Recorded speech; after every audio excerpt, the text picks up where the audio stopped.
Welcome to the Real Estate Update Podcast. I'm your host, Paul Centopani, and this episode dives into some home buying esoterica. Joining me today is Ron Rupp, a radon specialist in Kansas City, Missouri. Ron, thank you so much for coming on. Thank you. Now, Ron, you're a licensed, certified, and insured expert in radon testing and mitigation, also known as Radon Ron. Now, in my experience, nicknames are a great indicator of status. How long have you been doing this, and what exactly does your job entail? So I'm Radon Ron KC. I've been doing it for over 7 years. I think August will be 8. And we've done over 7,000 mitigations. We'll do 1,000 this year. So I did a little research to prepare because my days of high school chemistry are long behind me. Now, radon, number 86 on the periodic table, number 1 in your hearts, of course. Discovered in 1900. At room temperature, it's a colorless, odorless radioactive gas that forms from decaying radium. And that exposure to it can cause lung cancer. Does that all sound right? Does that check out? That's correct. Yep. Odorless, tasteless. Can't see it, can't smell it. It's almost like voodoo magic. Yeah. So in a home, where does radon come from and how does it get trapped inside? So it comes from the ground, right? I met the guy who wrote the original manual in the 80s, and he told me that he wished he had a time machine to go back and change one thing. And that would be that he always says test the basement in the manual. So that's not necessarily true. We tell people to test the lowest level of your house. Okay. So radon comes from the white rock underneath the house and it has radium in it. And radium, of course, has radon. So what happens is a house used to breathe 3 to 4 times a day. Today it breathes less than once a day. And because the house is so tight due to new windows, insulation, hot water heaters, furnaces, you name it, the house still has to breathe. And how it breathes is coming up from the ground. So when you say breathe, how does a house do that? So a house has what's called a stack effect. And so there's air pressure always inside the house. There's air pressure outside. And so as the wind blows and such, you run your heating and cooling systems, the house has to replenish that air. And as it replenishes that air, it pulls it in like this. And then it goes out the top. And so what happens is the lowest level and the top level all have the same amount of radon usually. And the middle is a little bit less. So is radon screening a part of a standard home inspection, or do you need to do this with a special request? You need a special request. Now, Kansas City is a little more diligent on it. Younger people tend to be little more diligent on it and know their facts a little bit more on it because it's such a new thing. But what we find is the Kansas City area knows more about it and they'll ask for it a lot more. Other parts of the country, they haven't heard of it yet. And the reason is the original allocation of cash went to K-State in the area, and that's where all the testing was done. So I know you talked about looking at the map a while back, and what I want to say about that is the reason there's red, yellow, green isn't necessarily because we have the highest concentration of radon. It's because it's been more tested. It's been tested more than any other place. So if you look at it, you'll see green and yellow. I would still test. Okay, you just don't know. And it's due to lack of testing, not lack of positive results for radon. Is radon concentration more prominent in certain parts of the country and absent in others, or is it kind of everywhere and we just don't really know? Both. Yeah. So there's parts of the country that we don't see anything.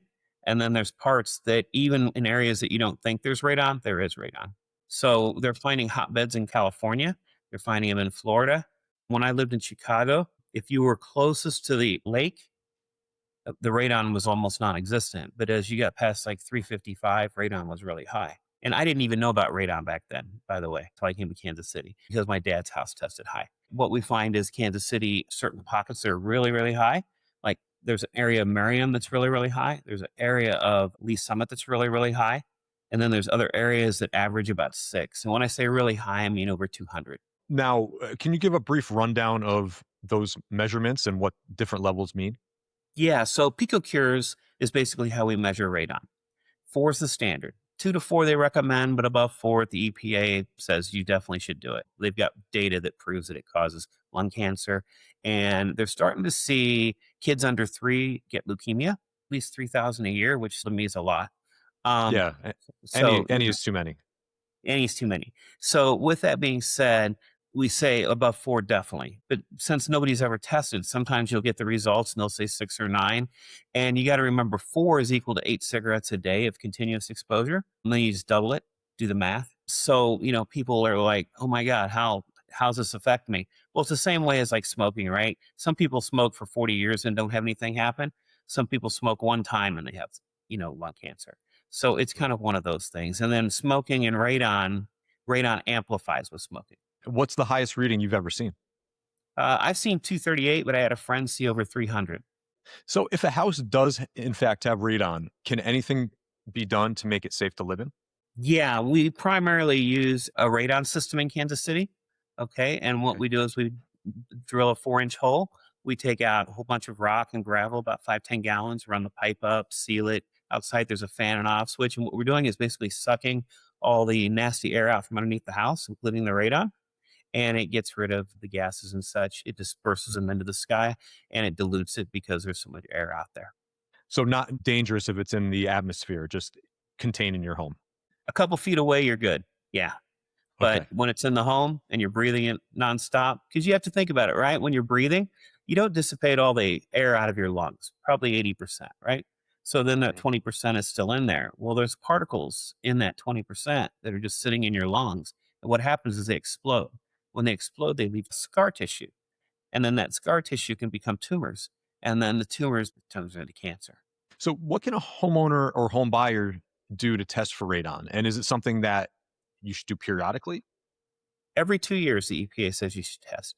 And we always recommend testing before you do anything because just because you have it doesn't mean the neighbor next door has. And we don't want you to spend money foolishly, right? So, with that being said, test every 2 years, see where you're at, change your windows, test, right? Automatically, even if it's less than 2 years. Put in a hot water heater, test just to make sure. Okay. So, anytime you do any type of home improvement, make sure you test. You can get test kits from the state of Kansas. Home Depot has them for about $15.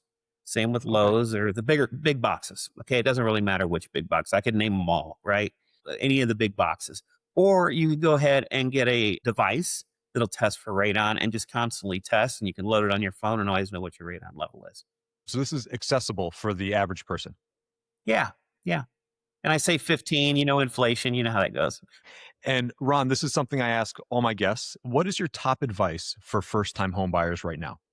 Always test and always know what can be taken care of. I guess that's the biggest thing. So don't freak out and go, I don't want to buy this house because it has radon. Don't do that. You can get it taken care of. Yeah, you can clear it out. Yeah. It's not a deterrent if you found a house you really like. Yeah. If you like the house, just buy the house. We'll take care of it. Or anybody can take care of it that's licensed and knows what they're doing. Awesome. Well, Radon Ron, thank you so much for lending us your insights. I know I learned a ton today, and knowledge is power after all, especially in home buying. So thank you very much. This is the Real Estate Update Podcast, and I hope to see you again next time.